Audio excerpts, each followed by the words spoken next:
Hi everyone, I'm Donna Louise and welcome to my YouTube channel for the love of puzzles. Today we continue our journey as we travel around art, an epic 54,000 piece jigsaw puzzle from Grafika.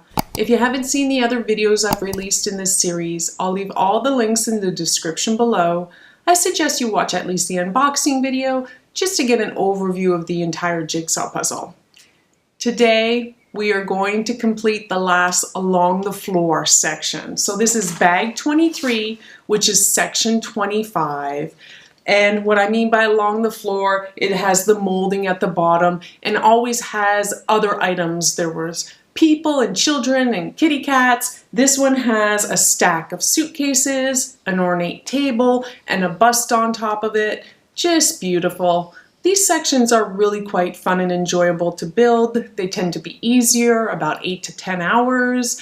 Also, they have less beige pieces and typically only 2 paintings. Now, if we pull out our panoramic poster here of the entirety of the jigsaw puzzle, you'll see that we're all the way over here working on the bottom of the last column that we have to do. And then we just have these 2 sections up there and we're done. I can't believe it. So I have a question for you. Once this is done, would you like to see me do another large epic jigsaw puzzle?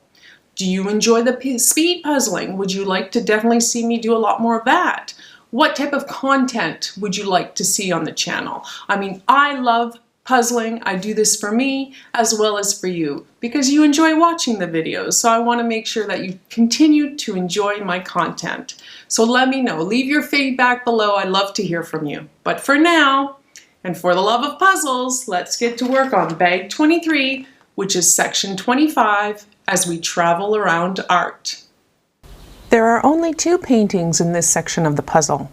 It's our last along the floor section with a lot of other items in it, like the stack of suitcases and the marble bust.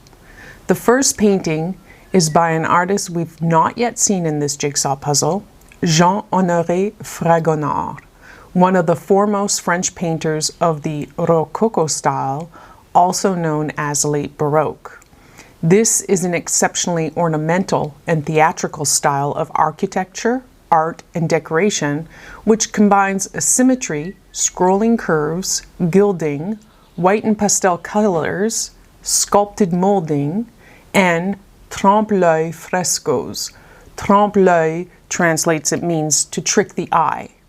And all this to create surprise and the illusion of motion and drama. It's often described as the final expression of the Baroque movement. The painting is titled Young Girl Reading, or The Reader, in French, La Liseuse. It was painted around 1770, an oil painting on canvas with an approximate size of 81 by 65 centimeters in dimensions, so it's a pretty good size. It's currently at the National Gallery of Art in Washington, D.C. of the United States, which means I may have actually seen this painting, but I honestly cannot remember. I have been there though. The painting depicts an unidentified girl seated in profile wearing a lemon yellow dress with the white ruffle color and cuffs and purple ribbons and reading from a small book held in her right hand. Her face and dress are lit from the front, casting a shadow in the wall behind her. Fragonard pays close attention to the face, but uses looser brushwork on the dress and cushion. And the ruff was scratched into the paint with the end of a brush. The horizontal line of the armrests and a vertical line between 2 unadorned walls provide a sense of space and structure. The text of the book is not legible and no hint is given as to its content. What's so interesting is that X-ray photography has revealed that the canvas originally featured a different head looking towards the viewer, which Fragonard painted over. The work is more of a genre painting, of an everyday scene rather than a portrait, and the name of the sitter is not known. It is one in a series of quickly executed paintings by Fragonard featuring young girls known as figures de fantaisie.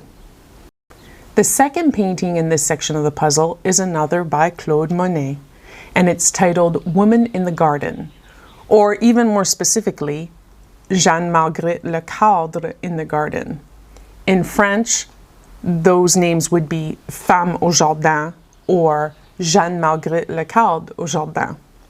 It's believed that Monet started painting it in 1866 and finished it in 1867. A young man at the time, he was only around, say, 26 years of age. The work was executed en plein air, again, out in the open air. It's an oil on canvas with a relatively good size at 82 by 101 centimeters. It's currently in the collection of the State Hermitage Museum in St. Petersburg, Russia. The woman in the painting is Jean-Marguerite Le Cadre, the young wife of his well-to-do cousin, Paul-Eugène Le Cadre.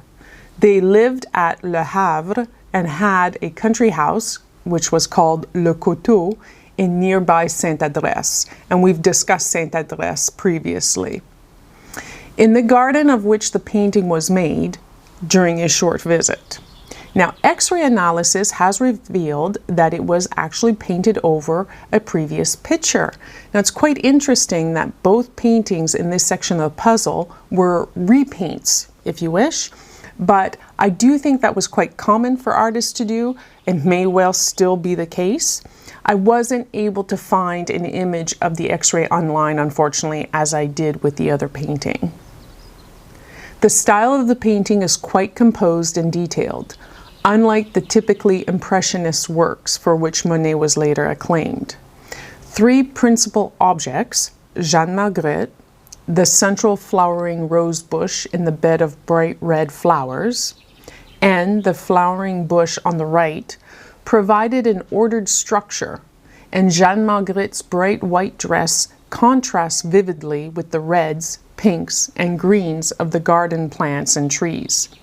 The subject matter foreshadowed his lifelong passion for painting flowers and gardens in a natural setting. And the last along the floor section is done. I can't believe that I can lay out 9 sections, because I've already done the bookshelf sections, side by side, and it would be 8.64 meters in length. And I love this section. It was fun because there was a lot going on. So many different things. The table, the bus, the suitcases. It was just so fun to sort and build. Shockingly, there was a lot more beige than I expected. I mean, at this point, I'm used to the beige pieces. There's even a few pieces where I pick up, I go, I know exactly where you go. You know, they kind of stand out. So I've got the beige pretty down pat. It's just a bit time consuming, but not difficult, just time consuming. I think back now to, what was it, maybe the second bag that I had built. I forget the section number, maybe section 10. And I was like, oh my gosh, it took, what was it, like 2 hours and 45 minutes for beige pieces? Psh, whatever. It's all right. Yeah, they take a long time. In fact, I think at the 7-hour mark, I only had beige pieces left and a lot of the Monet, the trees, left to do. I had done everything else, so I didn't have that many pieces left to do. But the entire puzzle took me 10 hours and 52 minutes, so nearly 11 hours. So that means it was 4 hours of beige and the dark Monet pieces. Well, but I'm just used to it, and I just take my time and enjoy it. I liked the reader, the girl reading the book. That was really nice. Would have been nice if it was a bit larger, but it was very pretty. Again, the stories. How cool is it to see the X-ray of that painting, to see what the image was and how he changed it? Very interesting. I think a lot of artists actually maybe back in those days reused canvases if they didn't enjoy the painting that was on it. And maybe they still do, because why waste? I don't know. But yeah, it's done. I can't believe it. I'm happy and sad all at the same time because I really enjoyed these sections. Now the next section, well, I have a feeling it's going to be really tricky. Lots of blues, lots of beige. I think it's going to take hours, 18 hours plus. And that's fine because I only have 4 bags left, so let's try to draw this out as best as we can. But thank you so much for being here. I really appreciate it. For the love of puzzles, I hope you enjoy my videos. Please consider subscribing, and until next time, ciao!